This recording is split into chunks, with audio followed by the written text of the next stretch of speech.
kasih perintah. Dia meninggalkan Uria. Dia mengatur strategi menempatkan Uria di paling depan. Yang pada akhirnya ketika dalam peperangan Uria mati terbunuh. Nah, seperti itulah yang Daud lakukan. Dua kesalahan yang besar yang dia lakukan. Bayangkan kepada orang yang sama. Dia berbuat dosa, dia tambah lagi melakukan dosa. Nah, inilah yang menyebabkan dia tidak ada ketenangan. Dia tidak ada kedamaian. Sehingga dia merasa sakit. Ini memang terkadang juga bagi orang ketika orang melakukan kesalahan. Orang sudah ada ketenangan.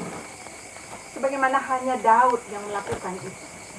Padahal Daud sudah diberkati. Daud sudah diberikan apa yang dia perlukan. Tuhan Allah sudah melengkapi apa yang dia perlukan. Kalau orang baca di dalam ayat itu sendiri, apalagi yang akan diberikan, apalagi yang akan Tuhan berikan kepadanya. Semua Tuhan sudah karuniakan. Ini ayat pasal 12 ayat 6. Telah kuberikan isi rumah Tuhanmu kepadamu, dan istri-istri Tuhanmu ke dalam pangkuanmu. Aku telah memberikan kepadamu kaum Israel dan Yehuda. Dan seandainya itu belum cukup, tentu ku tambah lagi ini dan itu kepadamu. Bukan main kan? Tuhan dia sayang pada itu. Tidak cukup yang ana, kita sekasih segalanya pangana. Seperti itu kalimatnya. Ananya tidak puas, artinya di tengah-tengah keberhasilannya ternyata ada hal-hal yang dia lakukan dalam kehidupannya. Justru ketika dia diberkati dan bertahta dalam puncak karirnya, dia lupa diri, dia jatuh dan tergoda. Ini sumber sehingga Daud merasakan suatu kehidupan yang seolah-olah dia mau mati tidak bisa, mau hidup dia tidak ada ketenangan. Nah, saudara-saudaraku yang dikasihi dan diberkati oleh Tuhan kita Yesus Kristus, ada satu hal yang orang ingat, hubungan orang kan sementara berada dalam minggu-minggu sengsara.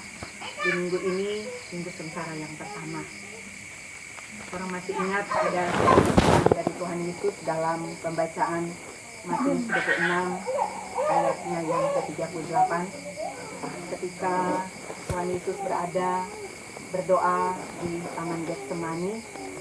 Dia mengajak Petrus dan dua anak Zebedeus untuk bersama dengan dia berdoa. Ada ucapan yang Tuhan Yesus sebutkan di sana. Dia mengatakan ia merasa sedih dan gentar. Dan ayat-ayatnya selanjutnya dia mengatakan seperti ini. Hatiku sangat sedih seperti mau mati rasanya. Yang pasti ini berbeda dengan apa yang terjadi dan dialami oleh Raja Daud tadi dalam bacaan kita tadi ayat 3 dan 4. Tuhan Yesus dalam perkataan ini sebetulnya mau menyaksikan kepada kita bahwa Yesus sebagai Tuhan, dia rela merendahkan diri untuk menjadi manusia. Namanya dia masih manusia, dia jadi manusia itu berarti ketika apa yang nantinya dia tahu apa yang akan dialami. Nah, dia adalah Tuhan yang sudah merendahkan diri menjadi manusia. Nah, itulah sebabnya perkataan ini dia ucapkan. Aku merasa sedih dan gentar, bahkan ada peluh seperti darah yang mengalir ketika dia berdoa. Seolah-olah dia sebagai manusia tidak mampu dan sanggup untuk menghadapi itu. Hatiku sangat sedih seperti mau mati rasanya. Hingga di kalimat berikut dia bilang ke ini orang yang kepada dia, tinggallah di sini dan berjaga-jagalah dengan aku. Nah, jemaat yang diberkati oleh Tuhan kita Yesus Kristus, dari kedua pemahaman tadi mau menyatakan kepada kita bahwa sesungguhnya kehidupan kita di dunia, ketika ada kesalahan dan dosa yang kita lakukan, yang pasti orang tidak ada ketenangan hidup. Pasti ada kesengsaraan, pasti ada semacam beban yang mengiringi kita. Kalau Daud tadi kan berkata, yang malam tanganmu menekan aku dengan berat. Jadi seolah-olah dia tidak mampu dan sanggup menghadapi kehidupannya karena kesalahan dan dosa. Memang sangat berbeda dengan Tuhan Yesus.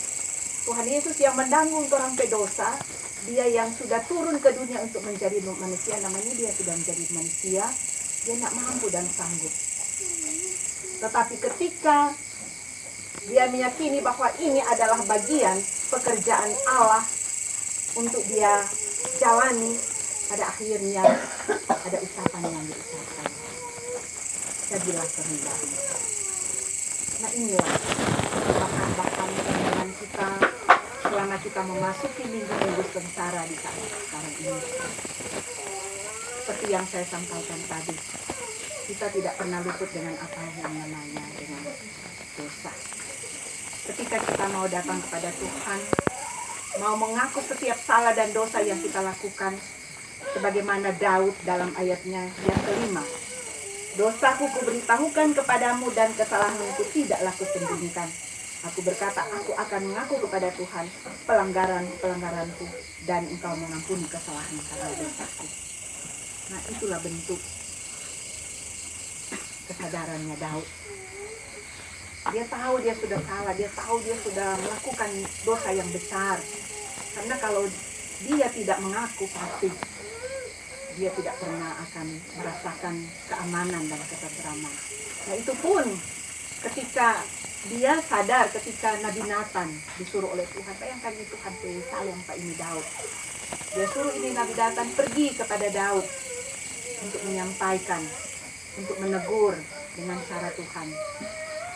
Bagaimana cara Tuhan lewat perumpamaan yang disampaikan oleh Nabi Nathan lewat seorang kaya dan orang miskin yang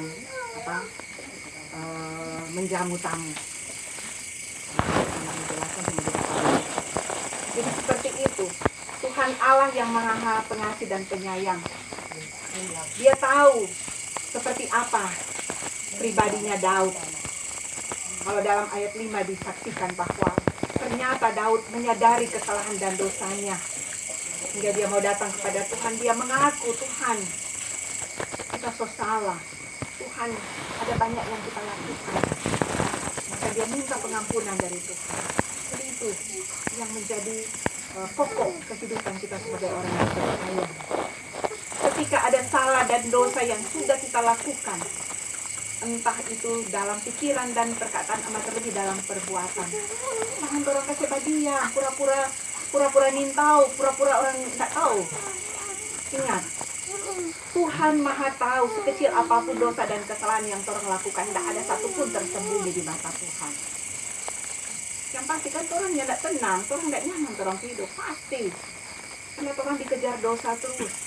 Selama orang tidak pernah datang kepada Tuhan, mengaku orang berdosa kepada Tuhan, pasti orang tidak ada ketentraman. Itu yang terjadi dan dialami oleh Raja Daud itu. Daud merasakan sungguh luar biasa kebaikan Tuhan yang dialami, sehingga dia mengalami pengampunan dari Tuhan. Kalau dalam ayat 1 dan 2 sebagai kesaksian dan pengajaran yang mau dia sampaikan, berbahagialah orang yang diampuni pelanggarannya, yang dosanya ditutupi. Berbahagialah manusia yang kesalahannya tidak diperhitungkan Tuhan dan yang tidak berusia penutup.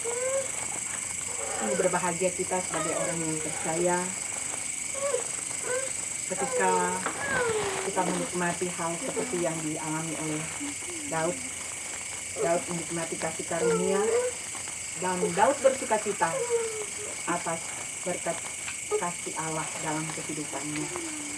Dan pada akhirnya ketika Daud mengalami pengampunan, ketika Daud menyampaikan mazmur dan puji-pujiannya kepada Tuhan yang sangat mengasihi dirinya, maka dia merasakan